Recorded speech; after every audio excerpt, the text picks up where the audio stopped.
ছোট্ট ছেলেটা মহাপুরুষ অবতার। অবতার চিনবেন কি করে একটু জেনে নেন। আপনাদের গ্রামে তো অবতার আসতে পারে, সাধু আসতে পারে, কি করে চিনবেন মনে রাখুন। যে অবতার হবে সে নিজের হাতে 4 হাত হবে, আর প্রত্যেকটা মানুষ নিজের হাতে 3.5 হাত। যে যত লম্বা হবে হোক, তার নিজের হাতে 3.5 হাত। আর অবতার হবে নিজের হাতে 4 হাত। তার দেহে কোনো রোগ হবে না, তার বার্ধক্য আসবে না, আর সে কবে জন্মগ্রহণ করবে শাস্ত্রে লেখা থাকবে নিতাই গৌর হরি বল। তাই নিমতলাতে জন্ম বলে নাম হলো নিমাই হলো। এবার নিমাইয়ের আর একটা নাম হচ্ছে গোরাচাঁদ। গোরাচাঁদকে নাম দিয়েছিল, খুব মন দিয়ে শুনুন, গোরাচাঁদ নাম দিয়েছিল নিমাইয়ের মেশো। নিমাইয়ের মা হচ্ছেন শচী দেবী, বাবা হচ্ছে জগন্নাথ মিশ্র। এরা দাপর যুগে ছিল। জগন্নাথ মিশ্র হলো দাপর যুগের নন্দ ঘোষ, শচীমা হলো দাপর যুগের যশোদা। আর সেই শচী দেবীর বাবার বাড়ি হচ্ছে নবদ্বীপ থেকে দূরে বেলপাখুরিয়া। তার দাদুর নাম নীলাম্বর চক্রবর্তী। নিমাইয়ের মামা দুজন, একজনের নাম যজ্ঞেশ্বর, একজনের নাম রত্নগর্ভ। তার একটি মাসি ছিল, তার নাম মনোরমা। মনোরমা স্বামীর নাম হচ্ছে, মনোরমা স্বামীর নাম কি? চন্দ্রশেখর। আর চন্দ্রশেখর নাম রেখেছিলেন গোরা। গোবিন্দের গো রাধার রা, গোবিন্দের গো রাধারা, দুই মিলে হলো গোরা। গোবিন্দের গো রাধারা।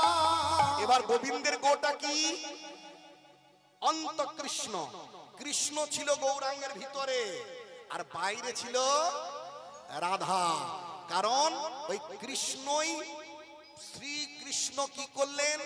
শ্রী রাধায়া প্রণয় মহিমা কীদৃশ মানৈবা সদ্য জনাদ ভূত মধুরিমা কীদৃশ মামদীয় সৌখং চস্য মদন ভবত কীদৃশ বেতিল ভাত তদ ভাবাট্য সমজনী শচী গর্ভ সিন্ধু মাধে গর্ভ সিন্ধু হরিমধু। গৌর হরি কেন রাধা হলেন? কেন গৌরাঙ্গ হলেন কৃষ্ণ? রাধা রানীর প্রণয় মহিমা কি, কৃষ্ণের অদ্ভুত মাধুর্য রস কি, এবং সেই রসাস্বাদন করে রাধার মনে কি সুখ উৎপত্তি হয়। 3টি কারণে তিনি এলেন। কেন এলেন? মহাপ্রভু কেন আসেন জানেন? ধর্মের নামে যখন প্রহসন হয়, ধর্ম নামে যখন প্রহসন হয়, ধার্মিক অত্যাচার যখন সমাজে ছড়িয়ে পড়ে, অস্পৃশ্যতা, অসুচিতা, জাতিভেদ, ধর্ম যখন ভণ্ডামিতে রূপান্তরিত হয়, মানুষে মানুষে খুনাখুনি হয়, জাতিভেদ, বর্ণভেদ যখন ছড়াছড়ি হয়, তখন ভগবান কি করেন? ধর্ম রক্ষা করার জন্য, সাধুর পরিত্রাণ দুষ্কৃতি দমনের জন্য তার আবির্ভাব ঘটে। নিতাই গৌর হরি বল, হরি বল, হরি বল। ধর্মীয় অত্যাচার আছে। শুধু রাজা আপনাকে খাজনা দিচ্ছে না আর অত্যাচার করছে, এটা অত্যাচার নয়। এটা যেমন অত্যাচার, ধর্মীয় অত্যাচার কি জানেন? হে সন্তোষ মাল না ভুইমালি মাল, সন্তোষ মাল, যদুনাথ মাল মন্দিরে পুজো নিয়ে গেল। আমাদের মতো ঠাকুর মশাই বসে আছে, হ্যাঁ কি হবে? পুজো দেবো। কিসের পুজো দিবি? ঠাকুরের। ব্রাহ্মণ রাস্তায় বেরিয়েছে, সব ব্রাহ্মণ নয়, যারা ধর্মের অত্যাচার করবে। ধর্মীয় অত্যাচার কি? আমার ছায়া মারালি, এই যদি গ্রামে থাকে, গ্রামে অমঙ্গল হবে, ওলা ওটা হবে, তোরা ধ্বংস হবি। ওই মানুষগুলো, অশিক্ষিত মানুষগুলোকে বলে দিল, ওকে গাছে বাঁধ, গাছে বাঁধি পুড়িয়ে মেরে দে। একটা নিম্ন শ্রেণীর ছোট্ট একটি ছেলে মায়ের কাছে খেলতে খেলতে পথে বেরিয়ে গেছে, আর সেই সময় এক পণ্ডিত চলে আসছে রাস্তায়। হঠাৎ করে পণ্ডিতের ওই ছায়াটাকে ক্রস করে চলে গেল সেই ছোট্ট ছেলে। পণ্ডিত দাঁড়িয়ে গেল, সন্তোষ, হ্যাঁ ঠাকুমশাই, ঠাকুমশাই, ঠাকুমশাই, আমি রাস্তা দিয়ে যাচ্ছি, তোর ছেলে আমার পথ কেটে দিল। ঠাকুমশাই, ছোট্ট ছেলে, ক্ষমা করে দে। ও 5 বছর বয়স, ও কি জানে?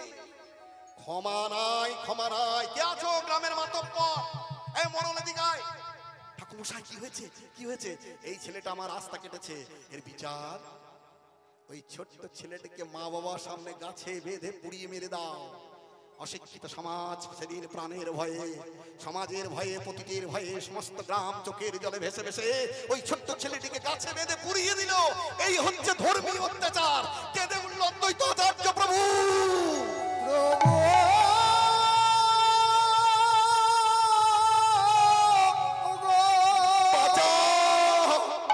আমাকে মেরো না, আমাকে মেরো না, আমাকে মেরো না। মা বাবার সামনে ছোট্ট ছেলেকে জ্বালিয়ে পুড়িয়ে মারা হলো। কেঁদে উঠল অদ্বৈত আচার্য ঠাকুর। ধর্ম আজকে ভণ্ডামিতে রূপান্তরিত হয়েছে, আজ ধর্মীয় অত্যাচার আরম্ভ হয়েছে, তুমি এসো। তাই তখনই মহাপ্রভুর আবির্ভাব হলো।